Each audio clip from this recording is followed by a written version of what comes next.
पाठ दुसरा, स्वप्न विकणारा माणूस. लेखक अशोक कोतवाल. मुलांनो, रात्री झोपलो म्हणजे आपल्याला झोपेत जे दिसतं ते स्वप्न असतं आणि ते काही खरं नसतं असं आपल्याला सगळ्यांनी सांगितलंय की नाही. पण जसजसं आपण मोठे व्हायला लागतो तशी आपण दिवसा सुद्धा स्वप्न पाहायला लागतो. ही स्वप्न म्हणजे आपल्याला मोठं होऊन काय करायचं आहे त्याच्या विषयीची असतात. पण बिना ध्यास आणि बिना धडपडीशिवाय असलेली स्वप्नाळू वृत्ती घातकच नाही का? म्हणजेच ही स्वप्न पूर्ण करण्यासाठी कष्ट करावे लागतात. लेखक सांगतात की त्यांच्या लहानपणी कोण्या एका गावाकडून एक स्वप्न विकणारा माणूस घोड्यावर बसून त्यांच्या गावाकडे यायचा. घोड्यासोबत असायचा मिशीतल्या मिशीत हसणारा एक माणूस. तलम रेशमी धोतर, त्यावर तस्साच जरीचा सैलसर कुडता, डोक्याला लाल पांढरा फेटा, डोळ्यावर चष्मा, पायात चांबडी बूट, गव्हाळ रंगाचा झुपकेदार मिशा असलेला हा माणूस होताही तसाच धिप्पाड. या स्वप्न विकणाऱ्या माणसाची सगळ्यांना गंमतच वाटायची. हा माणूस गावच्या पिंपळाच्या पारावर थांबायचा. पाराला असलेल्या लोखंडी कडीला आपला घोडा बांधायचा. मग आयटीत झाडाच्या पारावर बसायचा तेव्हा त्याच्या भोवती माणसांचा गराडाच पडायचा. त्यानं आजवर घोड्यावरून खूप प्रवास केला होता. त्यामुळे त्याच्याकडे बोलण्यासारखं खूप असायचं. लोक त्याच्या गप्पांमध्ये स्वतःला विसरून जायचे. त्याच्या त्या अनुभवी बोलातून लोकांना वेगवेगळ्या प्रांतांची, रीतिरिवाजांची माहिती व्हायची. मग बऱ्याच वेळानी त्याच्याजवळ असलेल्या मखमली कापडात बांधलेलं गाठोडं तो हळूच सोडायचा.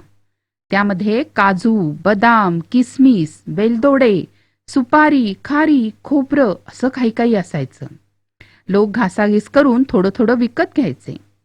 कधी कधी तो गाठोड्यातला खाऊ सगळ्या छोट्या छोट्या पोरांना वाटून टाकायचा.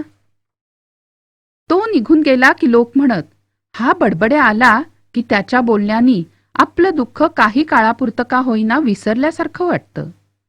मग पुढं पुढं लोक त्याला सपन विक्याच म्हणायला लागले. तोही मग गमतीनं सपन घ्या सपन असं म्हणतच गावात शिरायचा. पण काय झालं कळलंच नाही. अचानकच सपन विक्या गावात यायचा बंद झाला. सगळे रोज त्याची आतुरतेने वाट पाहायची. महिने वर्ष उलटून गेली आणि एक दिवशी अचानक एक तरुण गावात आला. गावातल्या पारावर बसला. तो तरुण सपन विक्यासारखाच दिसत होता. तोच चेहरा, तीच अंगकाठी, जणू सपन विक्याच गावात आला होता. गावातल्या सगळ्यात वृद्ध तात्यांनी त्याला विचारलं, कोण रे बाबा तू, कुठून आलास? तो म्हणाला, मी तुमच्या सपन विक्याचा मुलगा. गुडघेदुखीच्या त्रासामुळे बाबा बऱ्याच वर्षांपासून गावोगावी जाऊ शकत नाहीत. पण खरं सांगू, सुकामेवा विकणं हे बाबांचं केवळ एक निमित्त होतं. आपले अनुभव, आपल्या जवळचं ज्ञान इतरांना सांगावं, दुसऱ्यांना आनंद द्यावा असं माझ्या वडिलांचं स्वप्न होतं. लोकांची सेवा करण्याचा त्यांचा हा मार्ग मला खूप आवडला. नुकतंच माझं वैद्यकीय शिक्षण पूर्ण झालंय आणि गावोगावी जाऊन वृद्ध आजारी लोकांची सेवा करायची असं मी मनोमन ठरवलंय. बाबांचं हे स्वप्न पूर्ण करण्यासाठीच मी आज तुमच्या गावात आलोय. सगळेजण गहिवरून गेले. एखादा माणूस असंही स्वप्न पाहू शकतो हे नव्यानेच आम्हाला उमगलं होतं. सामान्य रूप. मुलांनो, ही वाक्य बघा हं. राम मित्र बोलतो. कसं वाटतंय हे वाक्य? चुकीचं वाटतंय ना? आता हे ऐका. राम मित्राशी बोलतो. कसं वाटतंय? बरोबर. मग आता या दोन्ही वाक्यांमध्ये काय फरक आहे? तर पहिल्या वाक्यात मित्र हा शब्द आहे आणि दुसऱ्या वाक्यात त्याला शी हा प्रत्यय लागला आहे. बरोबर. मात्र प्रत्यय लागण्यापूर्वी या शब्दामध्ये काही बदल झाला आहे. काय बदल झाला आहे? तर मित्रचं झालं आहे मित्रा. शब्दाला प्रत्यय लागण्यापूर्वी होणाऱ्या या बदलाला शब्दाचं सामान्य रूप म्हणतात. शब्दाच्या मूळ रूपाला सरळ रूप म्हणतात. म्हणून या ठिकाणी मित्र हे सरळ रूप आणि मित्रा हे सामान्य रूप. नामांना किंवा सर्वनामांना लागणारे प्रत्यय असतात ला, त, ने, शी, चा, ची, चे इत्यादी. मात्र काही वेळा शब्दाला प्रत्यय लागण्यापूर्वी शब्दाच्या रूपात बदल झालेला दिसत नाही. उदाहरणार्थ, बाहुली खिडकीत ठेवली. या ठिकाणी सरळ रूप खिडकी, सामान्य रूप खिडकी. दुसरी गोष्ट लक्षात ठेवा, सामान्य रूपातला शब्द आणि त्याचे प्रत्यय जोडूनच लिहायचे असतात. बाहुली खिडकीत ठेवली.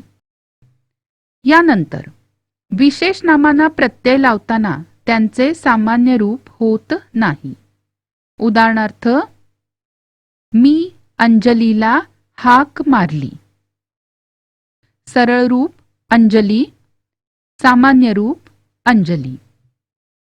मात्र बोलींमध्ये आणि जुन्या मराठीत विशेष नामांची सामान्य रूपं दिसतात. आज ती कमी होत चालली आहेत, पण पौराणिक पात्रांची नावं बघितली तर रामाने बाण मारला. पण आता हीच नावं आत्ताच्या जगातल्या माणसांची असतील तर काय होईल? रामने बाण मारला, म्हणजे त्याचं सामान्य रूप होणार नाही.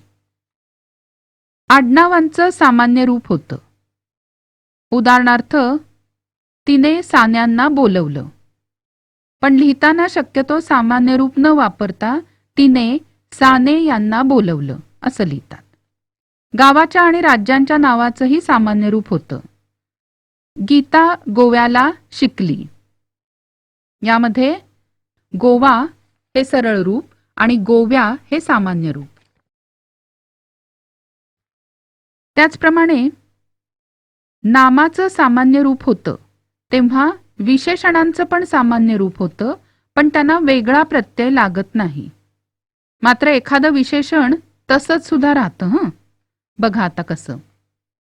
ही माझी नवी छोटी शाळा. यामध्ये ही, माझी, नवी, छोटी हे सारे शब्द शाळा या नामाची विशेषणं आहेत.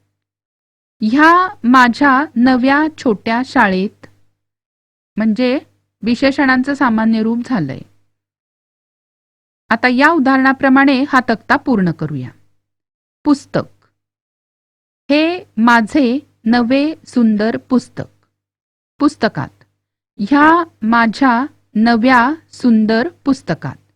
या ठिकाणी सुंदर हे विशेषण तसंच राहिलंय. पंखा. तो तिथला उंच निळा पंखा. पंख्याला.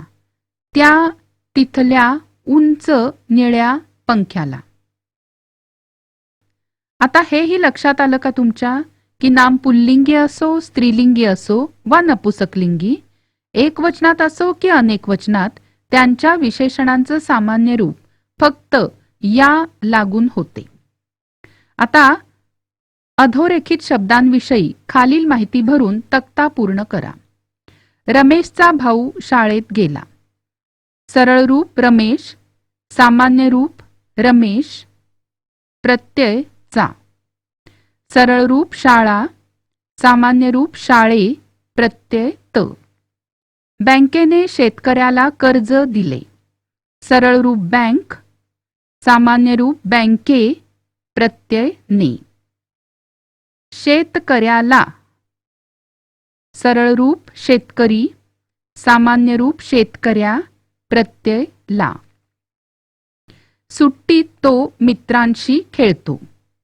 सरळ रूप सुट्टी, सामान्य रूप सुट्टी, प्रत्यय त. सरळ रूप मित्र, सामान्य रूप मित्रान, प्रत्यय शी. मंडईत फळांच्या गाड्या आहेत. सरळ रूप मंडई, सामान्य रूप मंडई, प्रत्यय त. सरळ रूप फळ, सामान्य रूप फळान, प्रत्यय च्या.